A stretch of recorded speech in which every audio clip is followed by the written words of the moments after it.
행하고 복된 좋은 모습 또는 생활에서 충분한 만족과 기쁨을 느끼어 흐뭇함 또는 그러한 상태를 행복이라고 정의하고 있더라고요. 비슷한 말로는 만족 또는 흡족 또는 복, 행운 이런 말이 있다고 합니다.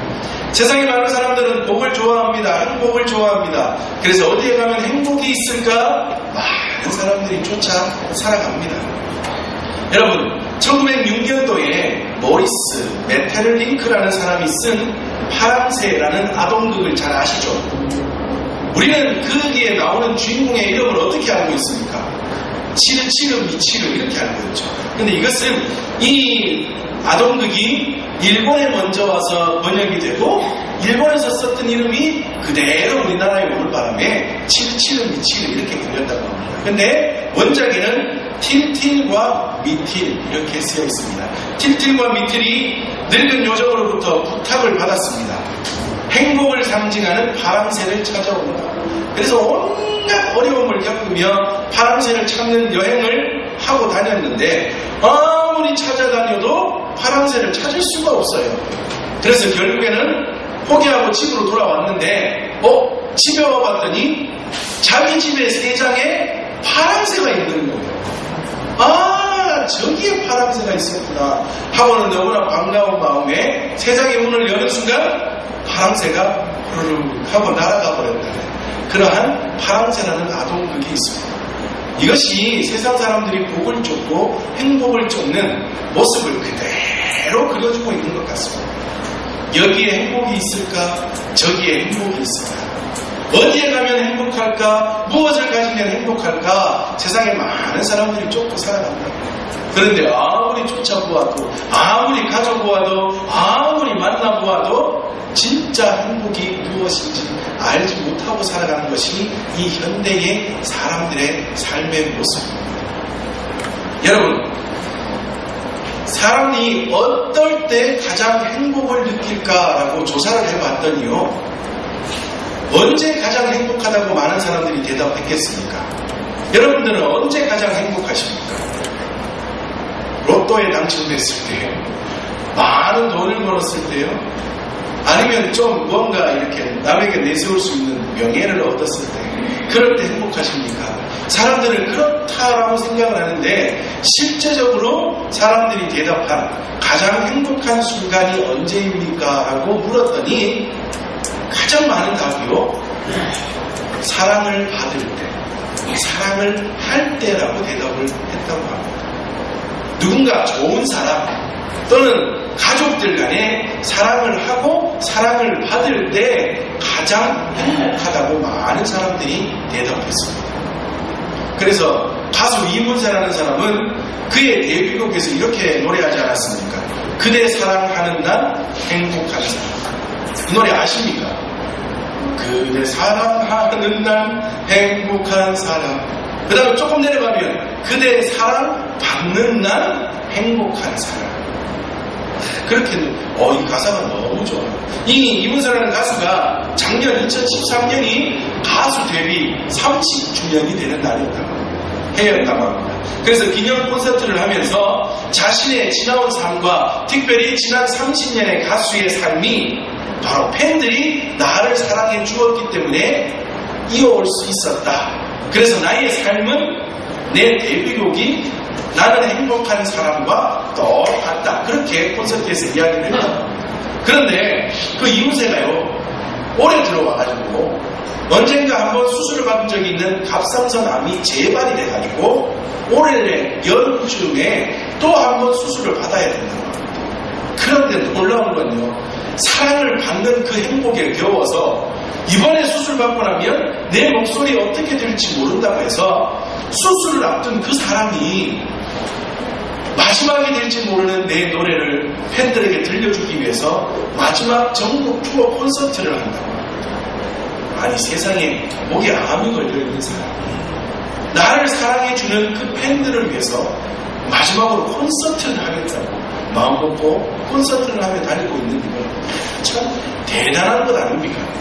왜 이 사람이 이렇게 할 수 있다고요? 팬들이 나를 사랑해 주어 내가 행복하고 이렇게 열심히 노래하며 다닌다고 합니다. 여러분, 그런데 이 세상에서 말하는 행복, 이 가수 이문세가 노래할 때요, 조금 전에 말씀드린 나는 사랑함으로 행복한 사람, 사랑받음으로 행복한 사람 이렇게 노래했는데 그 가사 중에 어떤 가사가 있는지 아십니까? 잊혀질 땐 잊혀진대도. 그렇지 않습니까? 가수하는 사람들 영원히 사람들의 마음속에 자리 잡는 가수, 잊지 않고 그 사람을 그리워하는 가수 세상에 있습니까? 또 새로운 가수, 새로운 좋은 노래를 부르는 사람이 나오면 옛날 가수는 잊어버리게 되는 것입니다. 이 세상의 사랑, 이 세상의 행복은 누구를 사랑하고 누구의 사랑을 받아 행복할진데 그 사랑은 영원하지는 않습니다. 그런데 오늘 성경 우리가 읽은 시편 1편에 영원히 행복한 사람에 대하여 이야기해주고 있습니다. 이 이야기에서 우리를 향하여서 당신들은 이미 행복한 사람입니다.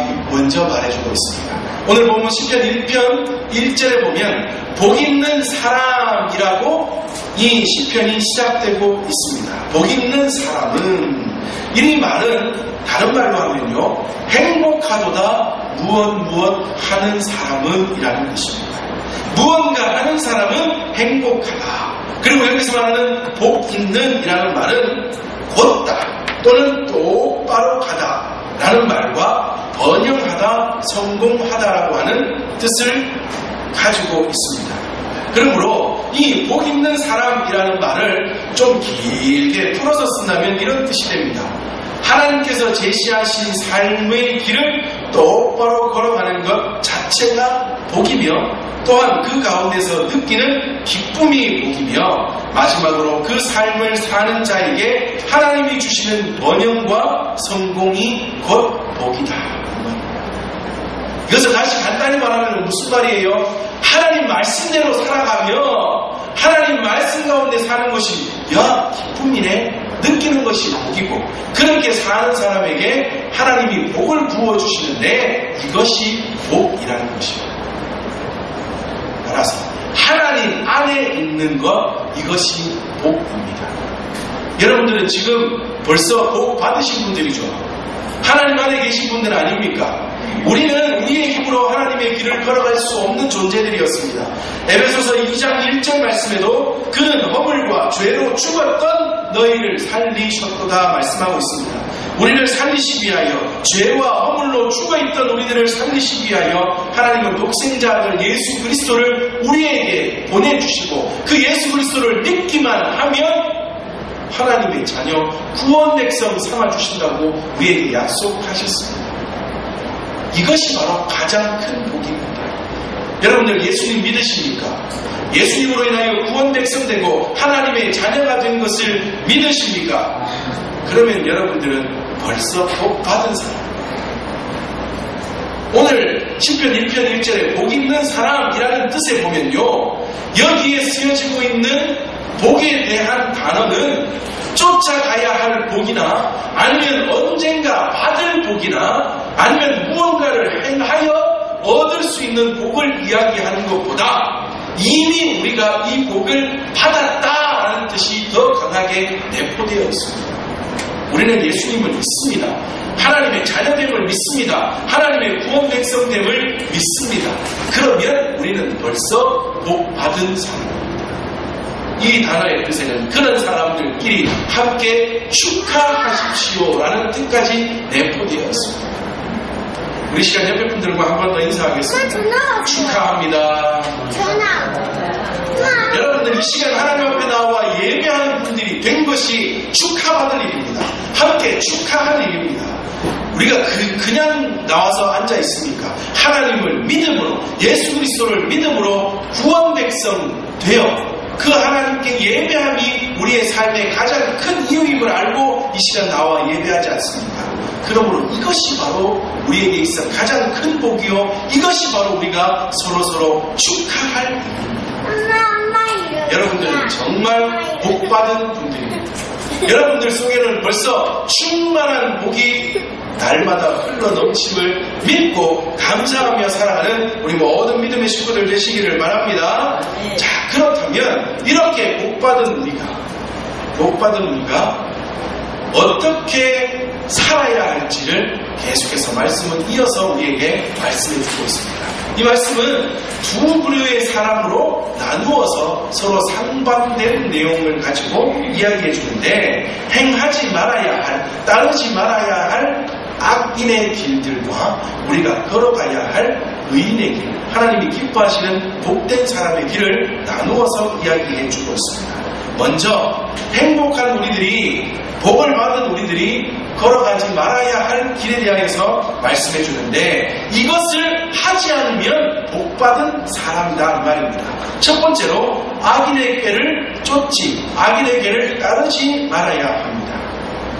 여기서 말하는 꾀라는 말은 본래는 충고하다라는 의미에서 유래됐다고 합니다. 충고하다라는 말은 좋은 의미 아닙니까? 그죠? 그런데 이것이 오늘 본문에서는 충고, 모략, 방책, 계교, 교도 또는 경고라는 의미를 가지고 있는데, 이 단어들을 대부분의 영어 성경들이 모략이나 충고로 번역을 하고 있습니다. 그러니까 대부분 어떤 뜻인가 하면 모략, 어떠한 일에 대하여 꾸미는 모략이라고 설명하고 있습니다. 그런데 이 모략이 누구의 모략이라고요? 누구의 충고라고요? 악인의 충고, 악인의 충고라고 말하고 있습니다. 악인들이 세우는 충고, 악인들이 세우는 모략은 어떠한 것인가 하면 하나님을 대적하고 부정한 방법을 통하여 형통하라는 것입니다. 오늘 시편에서 말하고 있는 악인의 꾀가 바로 이것입니다.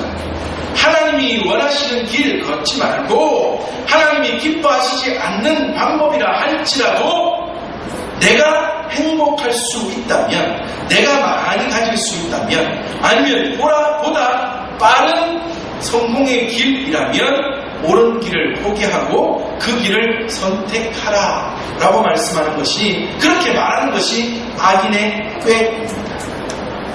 여기다가 쫓다, 따르다라는 뜻은요, 개개인이 취하는 삶의 방식을 말합니다. 그러니까 이것을 합치면 이렇게 됩니다. 하나님이 기뻐하시지 않는 방법이라 할지라도 빠른 성공의 길이라면, 그리고 개인의 성공을 위해서라면 그것을 취하는 것이 바람직하다. 이것이 악인의 꾀입니다. 야, 이 세상을 살아가는 데 있어서 성공하기 얼마나 힘드냐. 먼저 성공하고 그 다음에 하나님을 잘 믿으면 되지 않느냐. 그러므로 지금은 성공의 길을 선택하라. 비록 그것이 하나님이 기뻐하시지 않는 것이라도 이것이 바로 악인의 꾀입니다. 눈 딱 감고 지금 성공하면 되지 않느냐, 지금 무언가 이루면 되지 않느냐, 그리고 나서 그 다음 하나님을 붙들면 되지 않느냐. 이것이 악인의 꾀입니다. 여러분, 이 말을 가장 많이 듣는 사람들이 누군지 아십니까? 고3 수험생들, 그죠? 정말 이 말 많이 듣지 않습니까? 야, 네가 지금 신앙생활 할 때냐? 네가 지금 교회 갈 때냐? 고3이다. 1년만 딱 눈 감고 공부 열심히 하고 교회 가지 않고 공부 열심히 해서 좋은 대학 들어가서 그때 대학생활부터 더 열심히 신앙생활을 하면 되지 않느냐. 이것이 악인의 꾀입니다.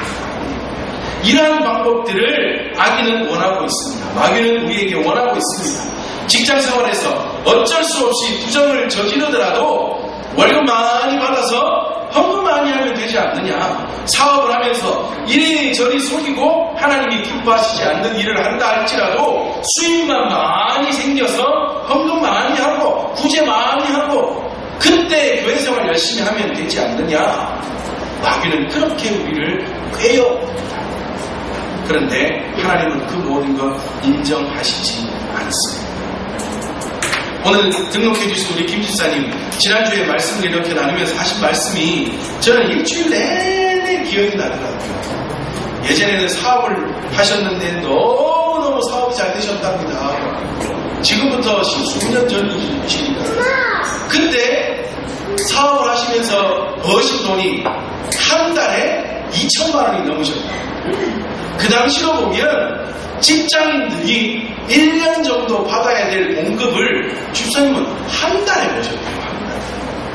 그런데 그렇게 하다 보니 사업이 점점 커지다 보니 많은 사람들을 또 접대해야 되고, 그러다 보니 하나님이 기뻐하시지 않는 일도 해야 되고, 그러다 보니 또 더 사업을 크게 하시기 위해서 정말 여러 가지 하나님이 기뻐하시지 않는 길들을 걸어야 되는, 그것이 딱 발견되는 순간 그렇게 잘 되는 사업을 집사님은 다 접으시고 포기하시고, 이것보다 비록 어렵더라도 하나님의 길을 걷는 것, 하나님이 기뻐하시는 길을 걷는 것이 더 낫다 생각하시고 그 길을 다 포기하시고, 지금도요, 요즘도 전에 그 사업 너무 잘하셨으니까 함께 해보자고, 내가 모든 걸 준비해 주겠다고 그렇게 다가오시는 분들이 지금도 많이 계신답니다.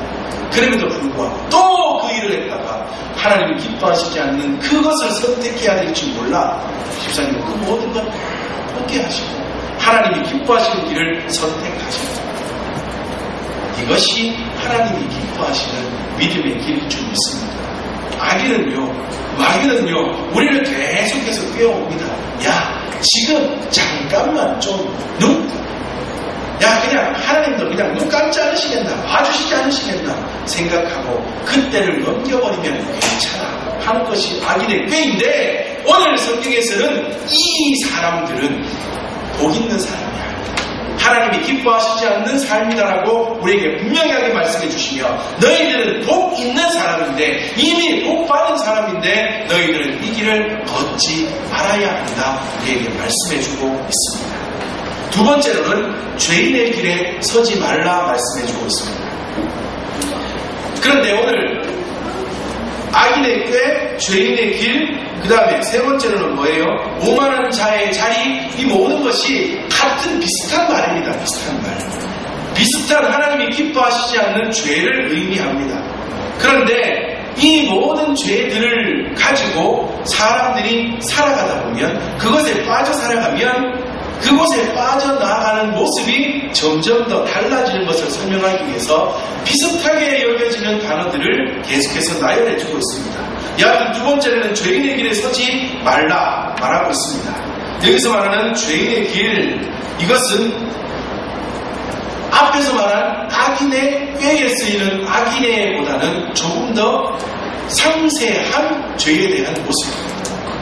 앞에서 악인, 이것은 악인의라고 말할 때의 악은 그냥 잘못된 것, 불의한 것 정도의 추상적인 악에 대하여 의미해 주는데, 두 번째 죄인의 길에서의 죄인은 우리가 보통 알고 있는 죄에 대한 단어의 해석이 그대로 적용됩니다. 왜요? 빗나가다 또는 벗어나다라는 뜻이 있습니다. 하나님이 원하시는 길에서 빗나가다, 하나님이 원하시는 길에서 벗어나다라는 뜻이 죄라는 뜻입니다.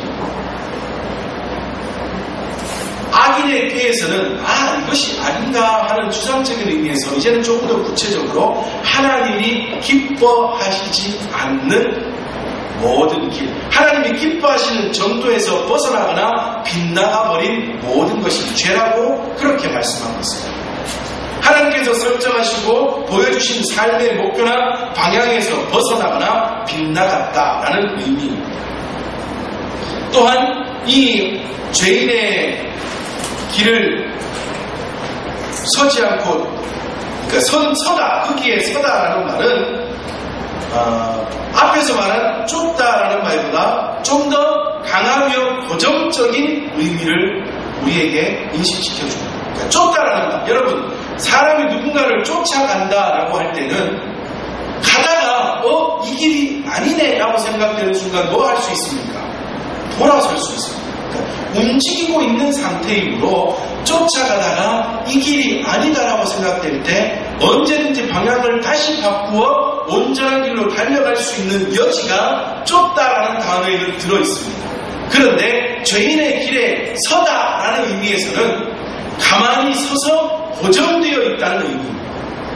그러므로 움직이는 것이 아니라 어딘가에 고정되어 있는 의미이므로 죄인의 길에 서다라는 말은 하나님이 기뻐하시지 않는 삶의 길에 딱 고정되어 있는 상태, 그러므로 악인의 꾀를 따르다라는 말보다는 좀 더 강력한 의미를 우리에게 풍겨주는 겁니다.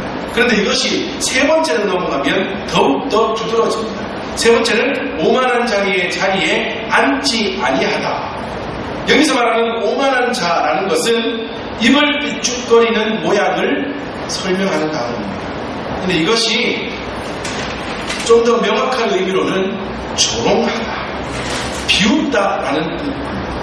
조롱하는 자들, 비웃는 자들, 하나님의 길을 가고 하나님이 기뻐하시는 삶을 살아가는 모든 사람들을 조롱하는 자들이라는 것입니다.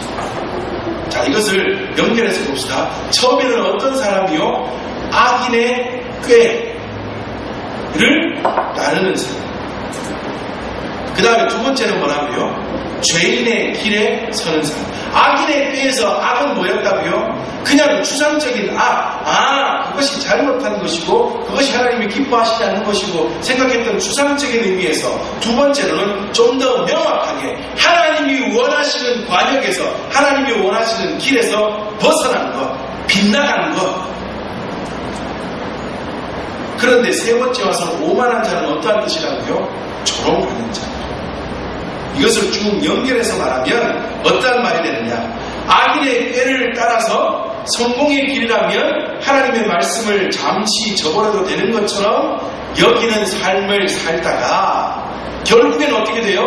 그것이 죄인 줄도 모르고 그 삶에 고정되어 서게 되어 살아가다가 나중에는 또 어떻게 됩니까? 그 길을 걸어가는 사람들마저 조롱하고 비웃는 그러한 사람이 되고 마는 길이 누구의 길이라고요? 악인의 길. 그러니까 복 받는 사람이 아닌 사람들의 길, 악인의 길이라고 성경은 우리에게 말해주고 있습니다. 처음에는 보세요. 처음에는 신앙생활 해요. 교회 다녀요. 그런데 그 가운데서 잠시 아니면 얼마만큼 내가 교회 생활 더 잘하기 위해서, 아니면 내가 헌금 더 많이 하기 위해서, 아니면 내가 무엇하기 위해서 잠시만 하나님의 길에서 좀 벗어나보자, 악인의 꾀를 한번 따라보자 했던 삶이요, 점점 시간이 지나면 어떻게 된다고요? 그것이 내게 고정이 되어버려서 이것이 죄인의 길인 줄도 모르고 그 위에 떡하니 서서 고정되는 삶을 살게 되고요. 이것이 나중에는 흘러가면 어떻게 돼요? 세상에 어느샌가 나는 하나님의 자녀의 자리에서 벗어나서 죄인의 길에 딱 서 있으면서 이제는 그 정도가 아니라 죄의 길을 걸어가는 정도가 아니라 나중에 어떻게 한다고요? 하나님의 길을 걸어가는 사람들을 향하여 손가락질, 비웃는 사람이 되고 만다.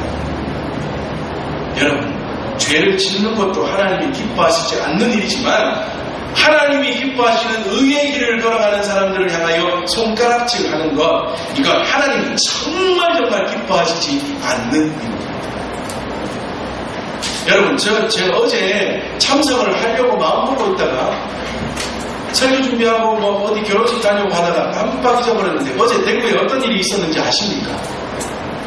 268 공원에서부터 대구 시내 전역에 퀴어 축제, 퀴어 문화 축제라는 게 열렸는데 이게 뭔가 하면 동성연애자들끼리 모여서 이것이 정당한 것이다를 알리기 위하여 자기들끼리 문화축제를 열었는데 이게 벌써 우리나라에 6회째로 접어도 들고 있다고 합니다.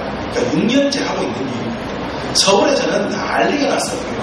어제 대구에서 처음으로 열려진다고 해서 많은 우리 그 믿음의 식구들이 모여서 그들이 지나가야 될 자리를 미리 막고 기도회 또는 찬양 집회들을 열고 또한 그들에게 그것은 잘못된 길이라고 알리는 그러한 행사들을 함께 열었다고 합니다. 그런데요, 그들이 가고 있는 길, 성경에 비춰보면 분명히 죄입니다. 분명히 잘못된 일입니다. 하나님은 남자와 여자가 합하여 한 가정을 이루라 말씀하셨지 남자와 남자가 여자가 합쳐서 가정을 이루라고 절대 말씀하시지 않았습니다. 그리고 소돔과 고모라가 멸망해버린 이유 중에 하나가 뭐예요? 동성연애를 하는 자들이 있어 하나님이 멸하셨던 것 아닙니까? 이것이 점점 죄로 더 발전합니다. 그래서 그것을 올바르게 알리기 위하여서 많은 그리스도인들과 목사님들이 나가서 함께 행사를 하며 올바른 의식에 대하여 쓰여있는 글이 적혀있는 전단지를 나누어줬는데 세상에 저는 어제 참석하지 못하고 그래서 너무나 많은 시간이 지나버려서 어디에 가면 그들의 소식을 접할까 쭉 찾다가 그들이 운영하고 있는 페이스북이나 트위터를 한번 살펴봤더니 오늘 우리가 살펴보고 있는 악인의 길을 그들이 그대로 걷고 있다. 그 중에는 동성연애를 하며 퀴어 축제를 하는 사람들 중에는요 교회 다니는 사람도 있습니다. 제가 정말 충격적인 그들이 들고 다니는 피켓 중에 정말 충격적인 글귀를 하나 봤는데 뭔가 하면 교회에서 반주하던 그 언니 레즈비언이 없다 라고 하는 피켓이 서울에도 있더니 대구에까지 그것을 들고 내려와서 보여주고 있더라고요. 여하튼 그들이요 정말 악인의 꾀에 빠져서 처음에는 내가 교회 다니지만 내가 신앙생활 하지만 내가 여기에 잠시 그렇게 하다가 그 사람들이 나중에는 또 어떻게 돼요? 이것이 괜찮은 줄 알고 죄인의 길에 고정되어 버렸다가 이제는 그 도를 넘어서서 페이스북이나 트위터에 봤더니요 진실을 진리를 이것이 하나님의 말씀에 유배된 일이라는 것을 알려주기 위해서 나왔던 그 많은 믿음의 식구들을 향하여서 미친 사람들이라고 손가락질하는 사진들과 글들이 계속해서 올라옵니다. 괜찮은데 왜 저 미친 사람들이 우리를 막느냐? 왜 우리가 정당하게 행동하는데 왜 우리를 막아서느냐 하고 그들이 계속해서 그 글들과 사진들을 올립니다. 제가 예배 중이고 말씀을 전하는 중이라 감히 입에 못 담을 심한 욕설들과 함께 그러한 글들을 자신들의 페이스북이나 트위터에 올리겠어요. 이것 악인의 길, 이것은 복 있는 사람의 삶의 길이 아닙니다. 그런데 비단 그들을 뿐이겠습니까? 우리의 삶 가운데서도 혹여나 이미 복받은 사람, 하나님의 자녀임에도 불구하고 이러한 악인의 꾀를 쫓는 삶, 죄인의 길에 서는 삶, 오만한 자리에 앉는 그러한 삶을 살아오지 아니하였는지 오늘 이 말씀을 함께 살피면서 이제는 악인의 꾀를 벗어버리고 이제는 죄인의 길에서 당당히 벗어나고 이제는 오만한 자리에 앉지 않고 오직 하나님이 기뻐하시는 진리의 자리에 앉아서 날마다 하나님이 기뻐하시는 삶을 살아가는 저와 우리 모든 믿음의 식구들 되시기를 바랍니다. 그들은요 그렇게 살아가다 보면 그들이 당할 결과는 뻔한 일인데 어떠한 것인가? 바람에 나는 겨가 되고 맙니다. 오늘 말씀해 보니 그들은 바람에 나는 겨와 같이 된다 말씀하고 있습니다. 악인의 길을 따라서 잠시 성공처럼 보이는 그 길을 걸어도 결국에는 바람에 힘없이 이리저리 날리는 겨, 즉 쭉정이가 되고 맙니다. 쭉정이는요 껍질만 있고 알맹이는 없는 것이므로 아무짝에도 쓸모없는 무가치한 것입니다. 아니 무가치함을 넘어서서 농부로서는 알곡을 거두어야 되는 수고를 쓸데없는 쭉정이를 거두는 데까지 써야 하므로 주인에게 있어서 농부에게 있어서 수고만 더하게 하는 존재가 바로 바로 쭉정이입니다. 하나님이 기뻐하시지 않는 악인의 길을 걸어가는 사람은 그저 바람에 나는 겨가 될 뿐 아니라 주인에게 있어서 수고만 더하게 하는 정말 필요 없는 존재가 되고 맙니다. 그리고 그들은요 하나님으로부터 심판을 당하게 되고 하나님으로부터 인정함을 받지 못하게 됩니다. 겨는 하나님에 의하여 가치 없는 자로 심판 판단을 받아 버림을 받게 됩니다. 세례요한은 누가복음 3장 17절에서 이렇게 말하고 있습니다. 손에 키를 들고 자기의 타작마당을 정하게 하사 알곡은 모아 곳간에 들이고 쭉정이는 꺼지지 않는 불에 태우십니다. 쭉정이는 겨는 불에 태움을 받아 버림을 받는 존재가 되고 만다고, 심판을 견디지 못하는 존재가 되고 만다고 성경은 우리에게 분명하게 말씀해주고 있습니다. 말씀을 올리는 우리 복 있는 사람이 걸어야 하는 길에 대해서까지 쭉 이어서 말씀을 준비했는데, 이것은 우리 2탄으로 다음 주에 말씀을 드리도록 하겠습니다. 여하튼 오늘은 우리가 걷지 말아야 할 길, 악인의 길에 대하여 함께 말씀을 나누었습니다. 첫 번째는 뭐라고요? 우리가 가지 말아야 할 길이 무엇이라고요? 악인의 꾀를 따르지 않는 것. 잠시인데 순간인데 이거 다음에 복 받고 이거 다음에 내가 더 잘 돼서 신앙생활을 더 잘하면 되지. 하나님, 요 순간만 눈 감아주세요. 요 순간만 그냥 하나님 좀 봐주세요. 하나님은 절대로 그 순간 봐주지 않으십니다. 악인의 꾀 절대 따르지 않는 우리 모든 믿음의 식구들 되시기를 바랍니다. 우리의 믿음의 성도들, 일제치하에서 예수 그리스도를 부정하고 심사참배를 하지 않아 모두 다 정말 극심한 고통 가운데서 순교를 당하신 분들에게 가장 이길 수 없는 유혹이 되었던 것들이 뭐라고요? 오래 굶어 배고픈 순간에 음식을 가져다 놓고, 그리고 가족들, 그들의 이름을 불러가면서 일본 순사들이 그 목사님들을, 그리고 또한 그 믿음의 선조들을 유혹했던 말이 뭐라고요? 야, 지금 이 자리에서 나한테만 예수 안 믿는다 해라. 심사참배는 나중에 일이고, 지금 내 앞에서, 우리 지금 너를 고문하고 있는 이 순사 몇 명 앞에서라도 나 예수 안 믿어, 이 말 해라. 그러면 풀어줄게. 그러면 네 가족들 앞으로는 잘 살게 해줄게. 배고프지? 이 진수성찬 너한테 줄게. 악인의 꾀가 그분들에게 다가왔습니다. 그런데 그들은 어떻게 하셨다고요? 절대 악인의 꾀에 넘어가지 않았다. 그 고통을 당하는 순간에도, 극심한 아픔을 당하는 순간에도, 죽음을 맞이하여 숨이 끊어지는 그 순간에도 오직 예수님의 이름을 부르며 살았다. 악인의 꾀에 넘어가지 않고 오직 하나님이 기뻐하시는 자리에 머물러 있었던 그들. 그러기에 그들은 하나님이 기뻐하시는 삶을 살았고, 그들의 모습을 우리도 본받아, 모든 후손들이 본받아 함께 믿음의 길을 걸을 수 있게 되었던 것입니다. 이 시간 함께 예배하는 우리 모든 믿음의 식구들, 이제는 악인의 꾀에서 벗어나는 모든 분들 되시기를 바랍니다. 악인이 꾀어올 때마다 야, 까불지 마라. 나는 하나님의 자녀인데 네가 아무리 꾀어도 나는 안 넘어가. 나는 하나님의 자녀야. 예수 그리스도 이름으로 명하노니 악한 것들아 물러가라 명령하기만 하면 우리를 꿰려고 왔던 모든 악한 세력들이 우리에게서 멀리 도망가게 될 줄 믿습니다. 두 번째로 무엇이라고요?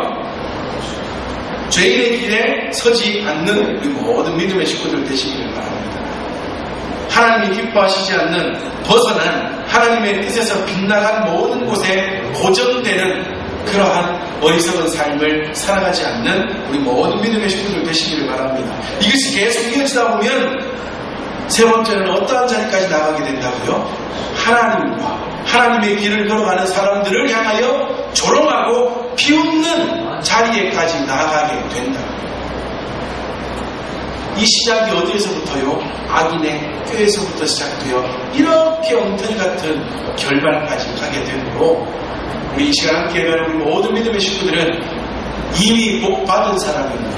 오늘 말씀드린 이 길 절대로 걷지 않아 오직 하나님이 기뻐하시는 복된 길을 걸어 날마다 하나님이 기뻐하시는 귀한 삶을 살아가시는 저와 우리 모든 믿음의 식구들 되시기를 바랍니다.